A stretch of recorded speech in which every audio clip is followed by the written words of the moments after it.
I had done this 100 times before. Walked up to the airport security checkpoint, handed over my ticket, and stepped through without a second thought. But today, something felt off. The second I reached the front of the line, the security guard, mid-20s, a little too eager, held up a hand. His expression wasn't the usual bored indifference I'd come to expect. No, there was something else there. A smirk, like he knew something I didn't. "Step aside," he said. For a moment, I thought he was talking to someone else. But no, his eyes were locked on me. "I'm sorry," I asked, gripping my ticket a little tighter. He didn't answer right away. He just kept that smirk, glancing at the people behind me, like he wanted an audience. "You can't board," he finally said. The words hit like a slap. I felt my heartbeat quicken. "Why?" He shrugged. "Orders." "Whose orders?" He didn't answer. Instead, he motioned for another guard to come over. This one, a woman, seemed less amused by the situation but still firm. "Ma'am, step over here," she said. I hesitated. People were starting to stare. I could hear the murmurs, feel the judgment in their eyes. They recognized me. Some whispered my name. Others just watched, waiting for a scene. I turned back to the first guard. There must be some mistake. "No mistake," he said. He still had that smirk, but now there was something else behind it. Something colder. I glanced at the clock. My flight boarded in 20 minutes. I didn't have time for games. "Is there an issue with my ticket?" I asked, keeping my voice calm. "No." "Then why are you stopping me?" The woman guard shifted uncomfortably, but the man? He looked like he was enjoying this. "Just following protocol," he said, leaning in slightly. "Special circumstances." The word sent a chill through me. Special circumstances? What did that mean? I took a deep breath. "I'd like to speak to a supervisor." His smirk didn't falter. "You can, but it won't change anything." My pulse pounded in my ears. This wasn't normal. Something was going on. Something deliberate. And I wasn't sure if I wanted to know what it was. I could feel the weight of every eye in the terminal pressing down on me. The hushed whispers, the sideways glances, the subtle shifts as people leaned in just enough to hear what was going on. My hands were steady, but inside, something twisted tight in my stomach. The young security guard still had that smirk, the kind that made it clear he wasn't just doing his job, he was enjoying this. "You're going to want to cooperate," he said. "We wouldn't want to make a scene." I didn't move. "I asked for a supervisor," I said again, keeping my voice calm. The female guard, the one who had seemed less sure about all of this, glanced at him. "Maybe we should." "She can talk to the supervisor after she answers a few questions," he interrupted, cutting her off without even looking at her. His eyes stayed on me. "I assume you don't have a problem with that, do you?" I exhaled slowly. "What questions?" He crossed his arms. "Let's start with the basics. Where are you headed today?" I blinked. That wasn't standard. "It's on my ticket." He raised an eyebrow. "So you're refusing to answer?" A couple in line behind me shifted uncomfortably. A man in a business suit checked his watch, exhaling sharply, like he was debating whether to find another security lane. I could feel the tension thickening. I turned back to the guard. "I'm flying to Florida." He nodded slowly, like I'd just confessed something important. "And what's the purpose of your trip?" I frowned. "I don't see how that's relevant." He shrugged. "Just trying to get a clear picture." "A clear picture of what?" The unease in my stomach twisted tighter. "I'm visiting family," I said carefully. His smirk widened. "Visiting family," he repeated. "Interesting." The way he said it sent a chill up my spine. There was nothing interesting about it. But he wanted there to be. He wanted the people around us to think there was. The woman guard shifted again. "Look, if there's no issue with her ticket, maybe we should." "Ma'am," he said, cutting her off again. "We have to be thorough." Then he turned back to me. "What's in your bags?" The question caught me off guard. "Excuse me." "You heard me," he said, voice still calm, still smug. "What's in your bags?" My heart started beating a little faster. Not because I had anything to hide, but because this was turning into something bigger than a simple security check.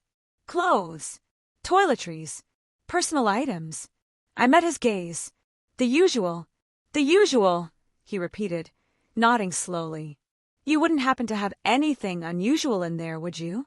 The way he said it, The way he dragged out that last word sent a ripple through the people watching. I could hear the whispers growing. "What exactly are you accusing me of?" I asked, keeping my voice steady. He tilted his head, pretending to think. "I'm not accusing you of anything, Miss Bondi." But the look in his eyes said otherwise. And that's when I knew this wasn't just a security check. This was personal. The air around me felt heavier, thicker. The people in line weren't just watching anymore, they were waiting. Waiting for something to happen. Waiting for me to snap, or protest, or fight back. The security guard knew it too. He was feeding off it, dragging this out, making sure every second stretched long enough for the tension to keep building. "I think we're going to have to take a look," he said, glancing at my bag. I swallowed hard. "I don't consent to a search without cause." His smirk didn't budge. "Cause? Well, I think we have plenty of that." He turned to the female guard, the one who had hesitated before. "Let's go ahead and check her bags." She shifted. "Maybe we should get a supervisor involved before." "I am following protocol," he snapped, still watching me. "Or, do you think some people should get special treatment?" The words were sharp, cutting. She hesitated, just long enough for him to step closer, lowering his voice. "Go ahead," he said, his tone almost amused. "Unless you're saying she has something to hide." A few people in the line murmured. I could feel the suspicion growing, the way people's eyes darted toward my bag like they suddenly expected something to explode out of it. The woman guard hesitated for another second, then exhaled and motioned toward a nearby inspection table. "Over here, please." I gripped the strap of my carry-on a little tighter. My mind raced. There was nothing in my bag that should raise any alarms. No liquids over the limit. No sharp objects, nothing illegal. Just my usual travel essentials. So why did this feel so wrong? I followed them to the table, every step feeling heavier than the last.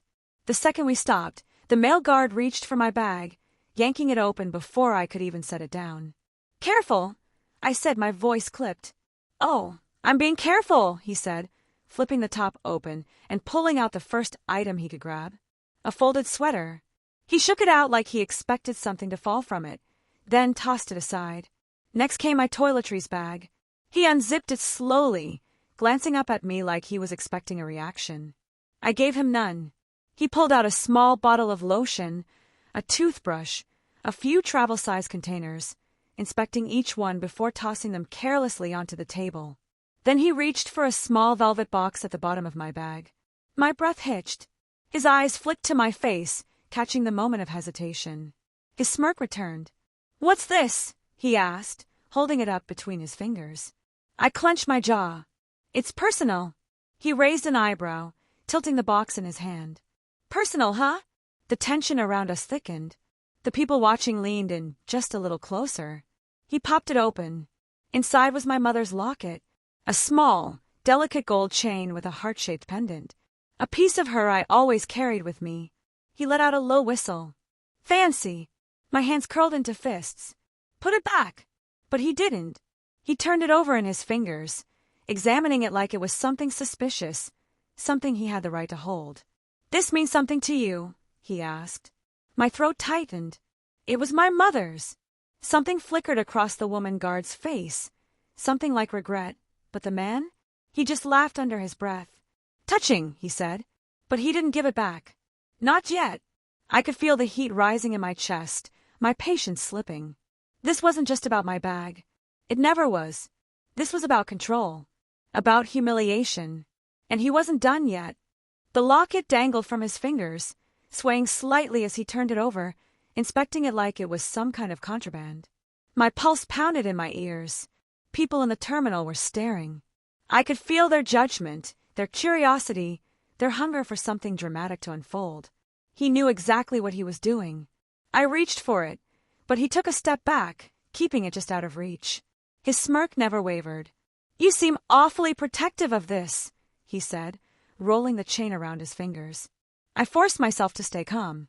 "Because it's mine, and because you have no right to take it." His smirk twitched, just slightly. He was waiting for me to lose my temper, waiting for me to snap, so he could justify what he was doing. The female guard shifted uncomfortably, glancing at him. "I think we've searched enough. We'll decide when we're done," he said without looking at her. His eyes stayed locked on me. Then, slowly, deliberately, he popped open the locket. The small photo inside was worn, the edges slightly curled from years of being pressed between the metal. My mother's face stared back, frozen in time, her warm eyes looking up at me like they always had. For a second, the tension in my chest squeezed so tight I couldn't breathe. His smirk faded just a little. He hadn't been expecting that. "Who's this?" he asked, his voice quieter now. I swallowed hard. My mother.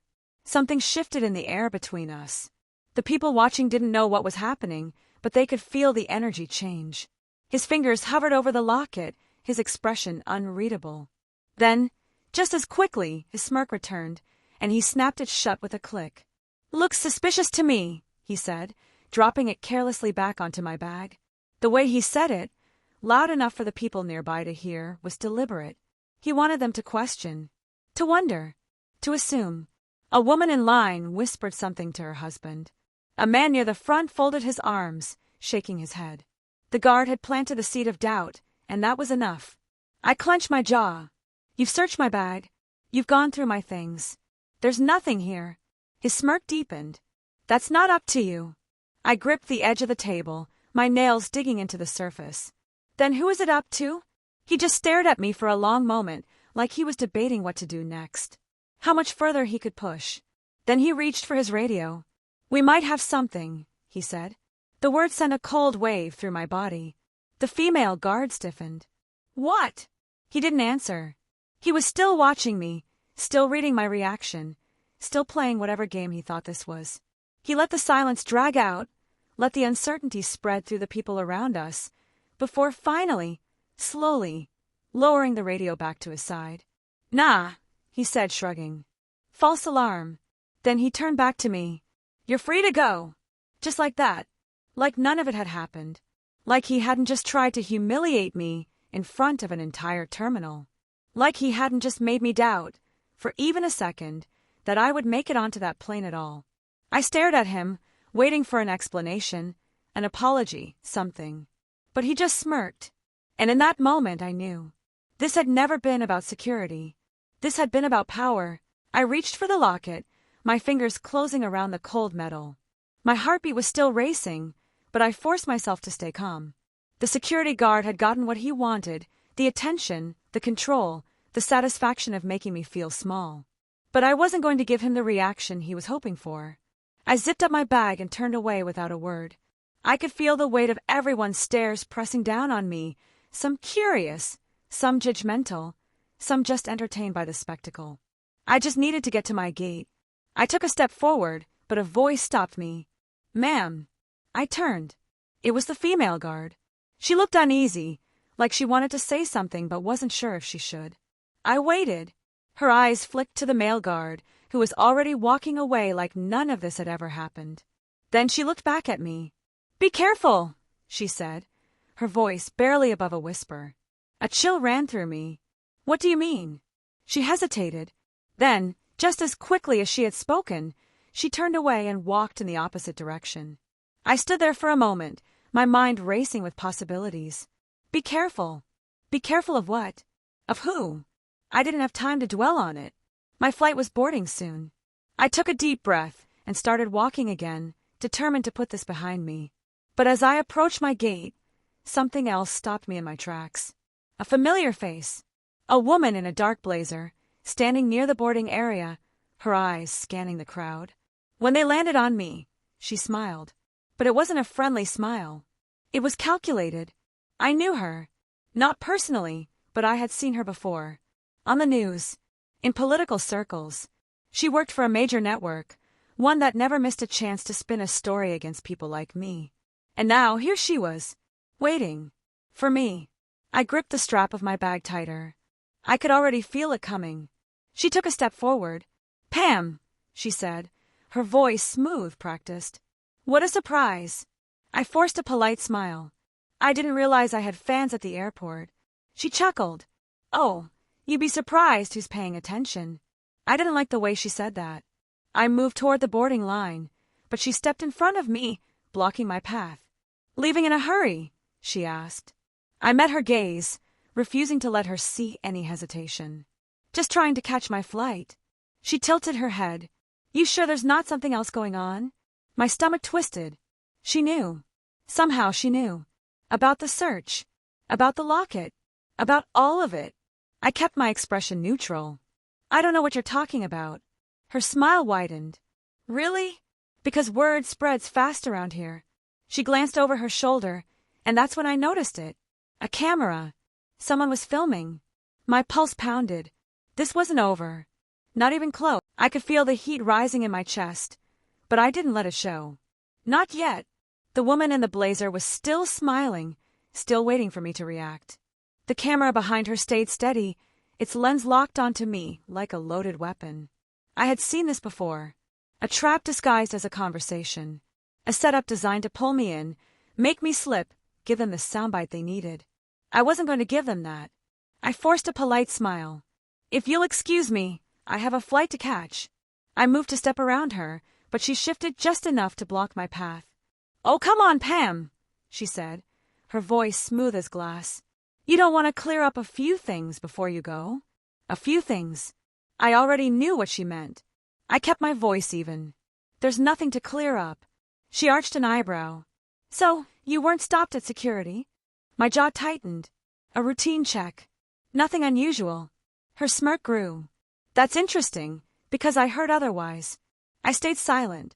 She took a step closer, lowering her voice, just enough so only I could hear. You know how this works, don't you? I didn't respond.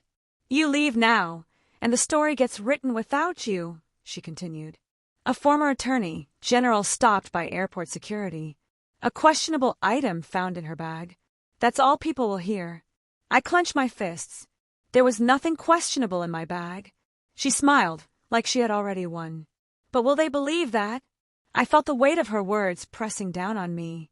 This wasn't about the truth. It never was. It was about control. About who got to tell the story first. I could feel eyes on me again. Passengers waiting to board their flights. Airport staff moving through the terminal.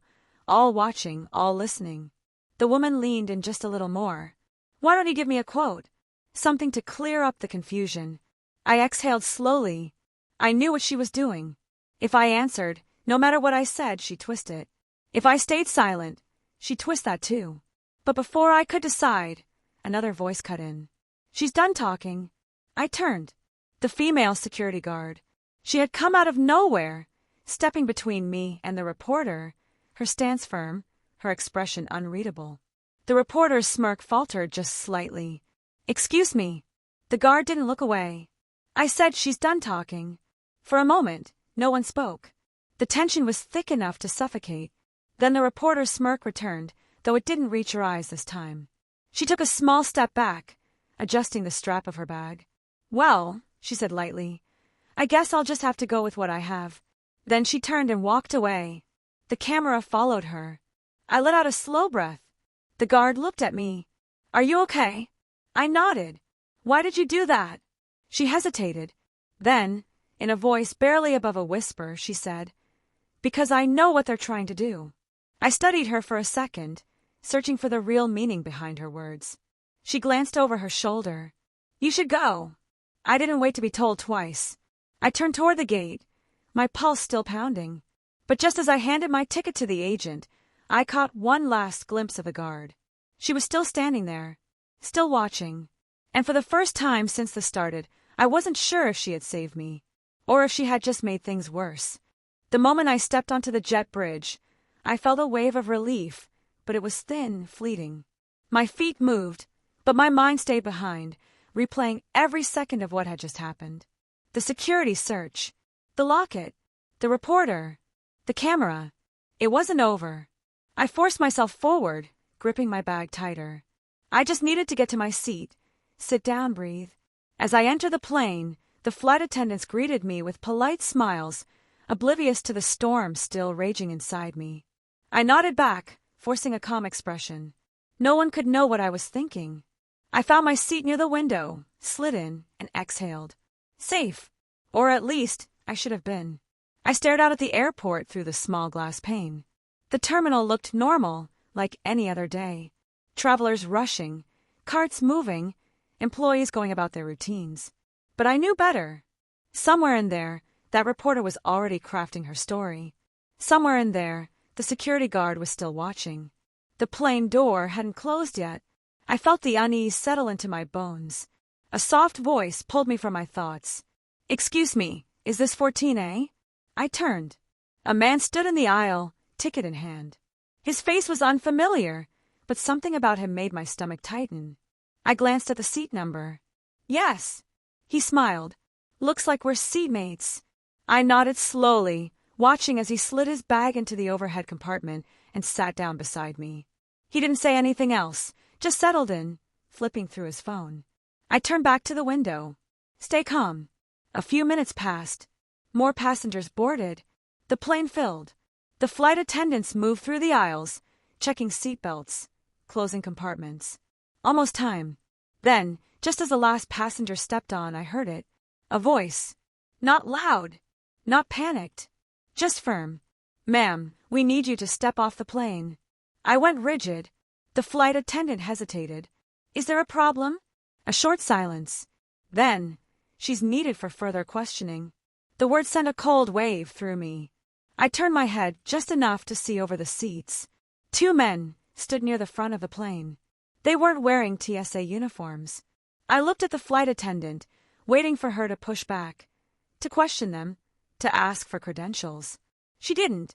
She just looked at me, her expression uncertain. I swallowed hard. "I don't think." "It won't take long," one of the men interrupted. I could feel every pair of eyes on me. The whispers had already started. The plane was supposed to be leaving. This wasn't normal. I looked at the man next to me. He was still scrolling through his phone like nothing was happening. Like he already knew. My pulse pounded. Something was very, very wrong. I didn't move. For a moment, it felt like the entire plane had gone silent, like the weight of their stares was pressing down on me, trapping me in my seat. I could feel my heartbeat in my throat. The two men at the front of the plane stood still, waiting. The flight attendant shifted uncomfortably, glancing between us, unsure what to do. I gripped the armrest. "Am I being detained?" The man closest to me, the one who had spoken, barely reacted. "We just need to ask you a few questions." The words were too careful, too practiced. I glanced at the flight attendant again. She wasn't stopping them. No one was. I had two choices. I could stay in my seat, force them to drag me off, make a scene that would be captured by every phone in the cabin. Or I could stand up and walk off this plane, not knowing what was waiting for me on the other side. Neither felt like winning. The man beside me finally looked up from his phone, locking eyes with me for the first time. "You should go," he said quietly. I didn't know who he was. I didn't know why he was here. But somehow I knew he was right. Slowly, I unbuckled my seatbelt. My hands felt cold as I grabbed my bag. The whispers grew louder. I stood. The two men stepped aside as I moved toward the front of the plane. No one stopped me. No one told them this was wrong. I walked past the rows of passengers, past the staring faces, past the silent judgment. When I stepped through the door and back into the jet bridge, the air felt colder, heavier. The door shut behind me. I turned. "What is this about?" Neither man answered right away. Then, finally, the taller one said, "Come with us." I squared my shoulders. "I have a right to know." The shorter one tilted his head, slightly. "You'll know soon enough." That was the last thing I wanted to hear. I could feel my pulse racing. My instincts were screaming at me, telling me to run, to fight, to do something. But where would I go? They led me down the jet bridge, past the waiting area, past the security checkpoint, away from the passengers, away from the cameras. I was being erased. I clenched my fists. "I want my lawyer." The taller man finally stopped walking. He turned to me, his expression unreadable. "You're free to go." The words didn't make sense at first. I blinked. "What?" He gestured toward the terminal. "You're free to go." My stomach twisted. "Then why did you pull me off the plane?" No answer. I took a step back. "Who are you?" "Nothing." The shorter man pulled something from his pocket, a phone. He tapped the screen, then held it up for me to see. It was a news article. My name was in the headline. I grabbed the phone, my eyes scanning the screen. My breath caught. Pam Bondi detained at airport after suspicious item found in her bag. My grip tightened on the phone. This is a lie. Neither man reacted. The article went on, twisting the story, making it sound like I had been caught with something I wasn't supposed to have. It left just enough open-ended for speculation, for doubt, for damage. I looked up. You leaked this. No response. I shoved the phone back at him. Why? Still nothing. I turned, my legs feeling unsteady. The airport around me felt different now. Colder. More dangerous. I wasn't being arrested. I wasn't being charged. But I had already lost. And they knew it. Thank you for listening to another exciting story from VIP Vault. If you have enjoyed listening to the story, check out our videos here.